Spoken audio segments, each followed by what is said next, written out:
اسرائیل اور غزہ جنگ کو آج یعنی 7 اکتوبر کو 1 سال مکمل ہو گیا ہے۔ گزشتہ سال اسی دن حماس نے اسرائیل پر حملہ کیا تھا اور اس حملے میں 1200 اسرائیلی مارے گئے تھے۔ اس کے بعد اسرائیل نے بھی بدلہ لینے کا فیصلہ کیا اور آج بھی دونوں ممالک کے درمیان جنگ کی صورتحال ہے۔ اسرائیل نے غزہ پر تقریباً ہر روز حملے کیے ہیں اور اب تک 41,788 افراد باضابطہ طور پر ہلاک ہو چکے ہیں۔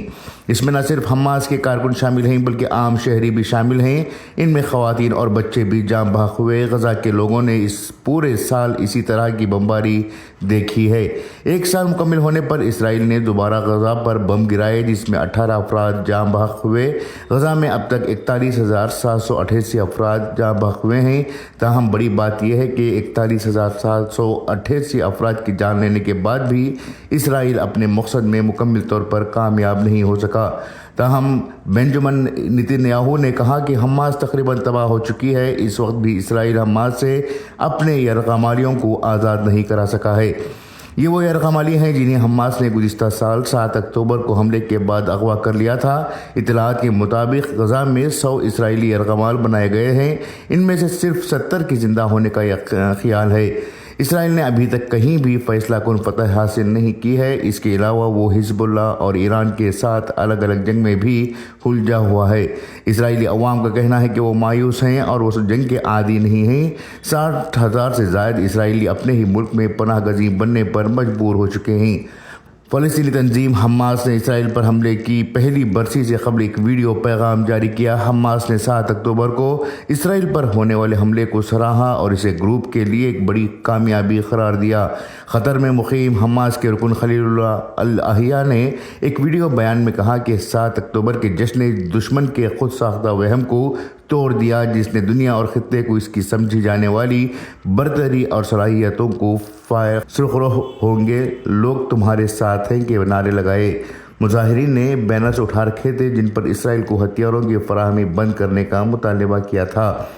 گزشتہ سال 7 اکتوبر کو حماس نے جنوبی اسرائیل پر حملہ کیا تھا جس میں 1,200 افراد ہلاک ہوئے جبکہ 250 کو یرغمال بنایا گیا تھا۔ اس کے رد عمل میں اسرائیل نے غزہ پر حملے شروع کیے جس کے نتیجے میں اب تک 42,000 کے قریب فلسطینی شہید ہو چکے ہیں۔ 1 سال سے جاری جنگ کے دوران غزہ میں 23 لاکھ افراد بے گھر ہو چکے ہیں۔ بھوک کا بحران شدید نوعیت اختیار کر چکا ہے جبکہ عالمی عدالت انصاف کا کہنا ہے کہ اسرائیل نسل کشی کا ارتکاب کر رہا ہے۔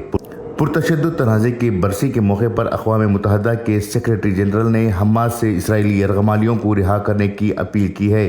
اسرائیل کو لبنان کے ساتھ بھی کشیدگی کا سامنا ہے۔ ایک طرف اسرائیل کی حماس کے ساتھ جنگ ختم نہیں ہوئی اور دوسری طرف اس نے اپنی شمالی سرحد پر واقع لبنان کے ساتھ جنگ شروع کر دی ہے۔ یہ جنگ دن بدن گہری ہوتی جا رہی ہے اور اس کا بدلہ ایران سے لینا ابھی باقی ہے۔ ایران کے حملے کے بعد دنیا دیکھ رہی ہے کہ اسرائیل کیا کرتا ہے اور اب نتن یاہو نے بدلہ لینے کا عزم بھی کیا ہے۔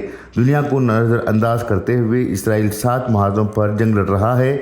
یاد رہے کہ 2 اکتوبر 2024 کی رات کو ایران نے اسرائیل پر بیلسٹک میزائلوں سے بمباری کی تھی۔ حملے میں بنیادی طور پر فوجی اور سیکورٹی اداروں کو نشانہ بنایا گیا۔ تاہم اسرائیل اپنے شہریوں کو ان میزائلوں سے بچانے میں کامیاب رہا اور اس کے بعد اسرائیلی وزیر اعظم بنجمن نتن یاہو نے کہا کہ اسرائیل اس کا بدلہ ضرور لے گا۔ اسرائیل اس وقت انتقام کی آگ میں جھلس رہا ہے۔ اس کے بعد سے اسرائیل حزب اللہ کے ٹھکانوں پر مسلسل حملے کر رہا ہے۔ یہی نہیں بلکہ لبنان میں بھی اسرائیلی حملے جاری ہیں۔ اس کے علاوہ سرحد کے نزدیکی علاقوں میں زمینی سطح پر دونوں ممالک کے درمیان جنگ جاری ہے۔